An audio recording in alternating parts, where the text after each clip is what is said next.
العالمين حمدا يوفي نعمه ويكافئ مزيده. يا ربنا لك الحمد كما ينبغي لجلالك وجهك الكريم عظيم سلطانك، وله ما سكن في الليل والنهار وهو السميع العليم. الله ولي الذين آمنوا يخرجهم من الظلمات إلى النور، والذين كفروا أولياؤهم الطاغوت يخرجونهم من النور إلى الظلمات أولئك أصحاب النار هم فيها خالدون. أشهد أن لا إله إلا الله وحده لا شريك له، وهو الذي يقبل التوبة عن عباده ويعفو عن السيئات ويعلم ما تفعلون. وأشهد أن محمدا عبده ورسوله المبعوث رحمة للعالمين. اللهم صل على محمد وعلى آل محمد. أيها المسلمون، أوصيكم ونفسي بتقوى الله كما قال الله سبحانه وتعالى: يا أيها الذين آمنوا اتقوا الله حق تقاته ولا تموتن إلا وأنتم مسلمون. Ma'asyiral muslimin, jamaah Jumat rahimakumullah. Sudah 18 hari Ramadan berlalu. Hari ini kita berada pada bulan Syawal, pada hari yang ke-18. Kenangan-kenangan indah di bulan Ramadan yang bernilai ibadah, bernilai pengampunan, bernilai lipat ganda ganjaran dan pahala telah kita tinggalkan. Ada satu perintah Nabi Muhammad SAW kepada kita untuk menyempurnakan ibadah Ramadan yang kita kerjakan. Hadis dari Abu Ayyub Al-Ansari radhiyallahu anhu yang diriwayatkan Imam Muslim, Rasulullah SAW bersabda, "Man shoma Ramadan, tsumma atba'ahu sittan min Syawal, kana kasiyami dahr." Siapa yang berpuasa di bulan Ramadan, kemudian diikuti 6 hari dalam bulan Syawal, maka sama setara dengan puasa 1 tahun. Nabi SAW tidak pernah memerintahkan kita berpuasa tiap hari sampai 1 tahun. Bahkan Nabi memanggil seorang sahabat pada saat Nabi mengetahui dia puasa tiap hari, dia sholat malam tiap malam, dia tidak lagi berkumpul dengan istrinya dan anak-anak. Pada saat dipanggil oleh Rasul sallallahu alaihi wasallam, sesungguhnya kamu punya hak, dirimu punya hak, keluargamu punya hak, dan Tuhanmu punya hak. Maka jika kamu ingin berpuasa, berpuasalah 2 kali dalam seminggu. Maksudnya Senin dan Kamis. Sahabat itu berkata, "Ya Rasulullah, saya mampu lebih daripada itu." Kalau kamu mampu lebih daripada itu, kata Nabi, tambahlah dengan 3 hari dalam sebulan. Ayyamul bid 13, 14, dan 15. Saya mampu lebih daripada itu ya Rasul. Kata Nabi, berpuasalah sehari dan berbukalah sehari. Itulah puasa yang tertinggi nilainya. Berpuasa sehari dan berbuka sehari. Artinya sahabat itu disuruh oleh Nabi, jika mampu istiqomah, berpuasalah seperti puasanya Nabi Daud alaihissalam. Tidak ada satu hadis pun yang Nabi menyuruh berpuasa tiap hari. Pada saat seseorang berpuasa di bulan Ramadan, kemudian diikuti 6 hari dalam bulan Syawal, maka ganjarannya sama dengan puasa tiap hari selama 1 tahun. Luar biasa jemaah-jemaah sekalian. Sudahkah kita berpuasa di bulan Syawal? Banyak yang sudah selesai. Banyak yang begitu hari ini Idul Fitri, besok 2 Syawal langsung berpuasa. Silakan, kedua-duanya pendapat yang cukup kuat dengan mengutamakan bulan Syawal lebih awal, dengan mengutamakan membayar qada puasa lebih awal, kemudian puasa bulan Syawal. Tapi dalam pendapat yang cukup kuat jemaah-jemaah sekalian, sesungguhnya Aisyah radhiyallahu anha pernah mengqada puasa yang tertinggal di bulan Ramadan pada bulan Sya'ban tahun berikutnya. Artinya apa? Aisyah juga puasa di bulan Syawal, kemudian Aisyah membayar puasa yang tertinggal. Begitu besar ganjaran-ganjaran yang ditawarkan Nabi Muhammad sallallahu alaihi wasallam kepada kita. Jemaah-jemaah rahimakumullah. Saya ingin sampaikan melalui mimbar hari ini, ada 3 perbuatan manusia yang menghapuskan seluruh amal-amal besarnya. Salah satu la tuqbalallahu yaumil qiyamah surfan wala adla, kata Nabi Muhammad. Ada 3 sifat buruk manusia yang Allah akan menolak amal wajibnya dan amal sunnahnya pada hari kiamat.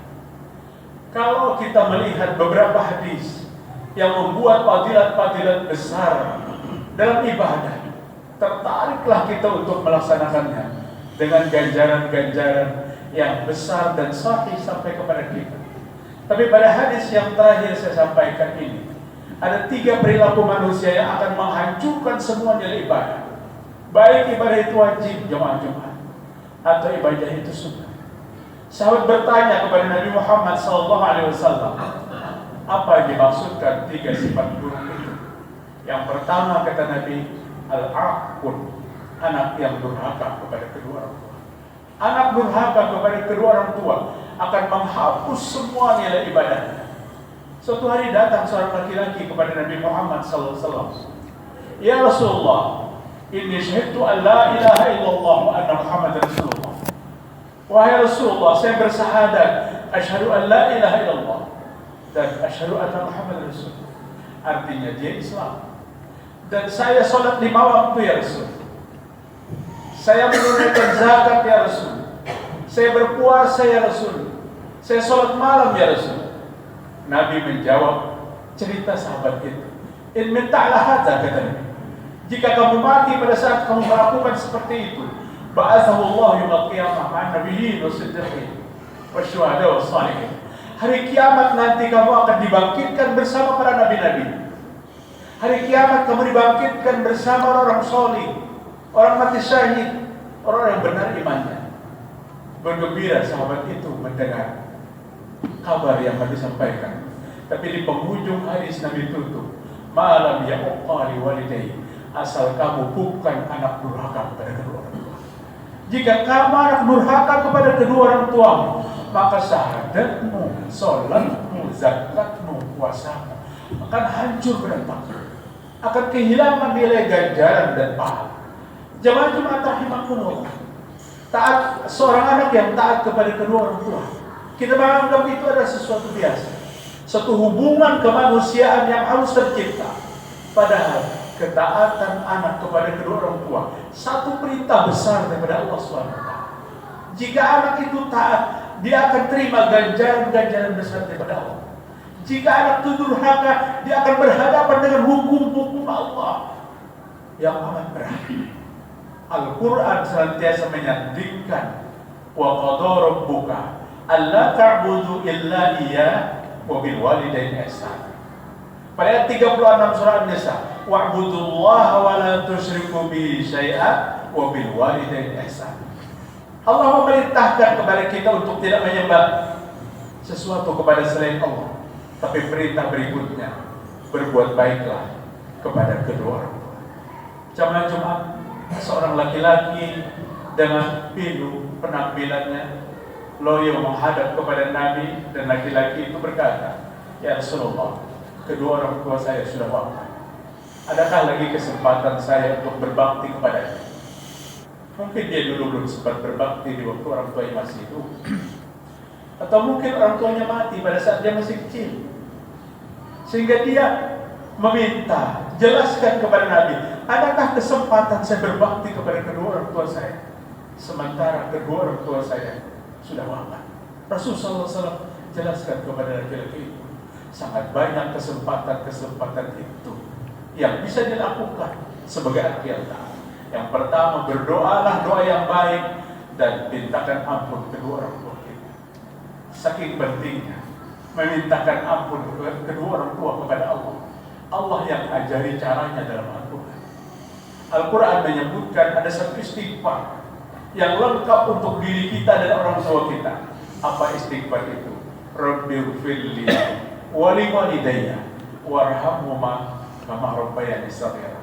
Ya Allah, ampuni dosa hamba, ampuni dosa kedua orang tua hamba, Kasihanilah mereka, karena mereka dulu mengasihani kami. Pada saat orang tua kita ditempatkan oleh Allah di tempat yang indah di surga, diberikan pakaian-pakaian surga, diberikan makanan-makanan surga, dia berkata kepada para malaikat yang melayaninya, dari mana aku dapatkan ini? Aku dulu seorang yang banyak dosa. Aku dulu orang yang jauh dengan ketaatan yang sempurna. Tapi hari ini aku ditempatkan di tempat mulia. Allah menjawab kepada kedua orang tua kita waktu itu, istighfari waladika laka. Ini karena anak-anakmu memohonkan ampun kepadamu, kata Allah, dari semua dosa-dosa. Anak yang paling taat kepada kedua orang tua, sekalipun orang tuanya sudah mati, manakala anak itu masih memintakan ampun kepada Allah untuk kedua orang tuanya. Barakallahu li wa lakum bil Qur'anil azim wa nafa'ana yakum bima fihi minal ayati wa zikril hakim. Aqulu qouli hadza astaghfirullahal azim li wa lakum wa lisairil muslimin wal muslimat min kulli dhanbin fastaghfiruhu innahu huwal ghafurur rahim.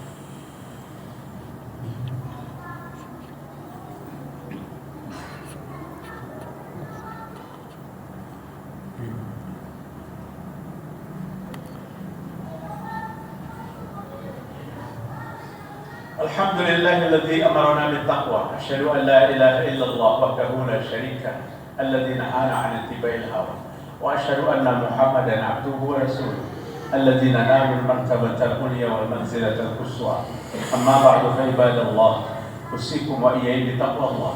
Ittaqullaha haqqa tuqatih wa la tamutunna illa wa antum muslimun. Dosa yang kedua yang meruntuhkan amal kita, al-mannan. Orang yang mengungkit-ungkit kebaikan yang pernah dia lakukan kesalahan. Kita menganggap ini sesuatu yang biasa. Jangan pernah ungkit kebaikan kita kepada siapapun kita berbuat baik. Hatta orang yang pernah kita tolong ini tidak peduli lagi kepada kita. Jangan pernah diungkit-ungkit. Kadang keluar satu ungkapan, menyesal aku dulu membantunya. Hari ini kada heran-heran lagi loh. Ibnu Qayyim mengatakan, orang yang mengungkit-ungkit kebaikan yang pernah dia lakukan kepada seseorang, maka kehidupan akan berputar. Orang yang diungkit-ungkit itu akan duduk pada posisi tertinggi waktu itu, dan kita akan duduk pada posisi terendah. Hati-hati. Allah tidak pernah berkata dalam Al-Quran, saya menyesal menghidupkan Fir'aun.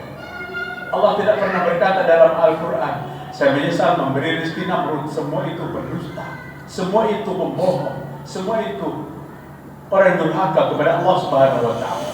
Al-Mannan memiliki tuntutan dosa yang amat besar. Jangan ungkit kebaikan kita. Biarlah apa yang sudah kita lakukan itu Allah yang berkuasa untuk menilai dan menentukan ganjaran dan pahalanya. Yang ketiga, perbuatan besar dosa yang meruntuhkan amal ibadah adalah al-mukadzibu biqadarillah, mendustakan takdir yang Allah tetapkan.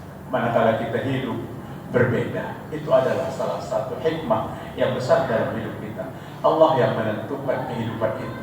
Musibah datang silih berganti satu persatu. Ada hikmah besar di balik itu. Jangan semua itu terjadi membuat kita menuduh yang tidak benar kepada Allah, membuat kita benci kepada Allah Subhanahu wa taala. Takdir Allah berlaku kepada setiap manusia. Allahumma salli ala Muhammad wa ala ali Muhammad kama sallaita ala Ibrahim wa ala Ibrahim innaka Hamidum Majid. Allahumma barik ala Muhammad wa ala ali Muhammad kama barakta ala Ibrahim wa ala ali Ibrahim innaka Hamidum Majid. Radhiyallahu anil khulafa'ir rasyidin Abi Bakr wa Umar wa Utsman wa Ali radhiyallahu anhum wa an jami'is sahabati wal qarabati wat tabi'in wa tabi'it tabi'in wa man tabi'ahum bi ihsan ila yaumiddin. اللهم اغفر للمسلمين والمسلمات والمؤمنين والمؤمنات الأحياء منهم والأموات إنك سميع قريب مجيب الدعوات. ربنا هب لنا من أزواجنا وذريتنا قرة أعين واجعلنا للمتقين إماما. ربنا آتنا في الدنيا حسنة وفي الآخرة حسنة وقنا عذاب النار. وصلى الله على نبينا محمد وعلى آله وصحبه وسلم والحمد لله رب العالمين.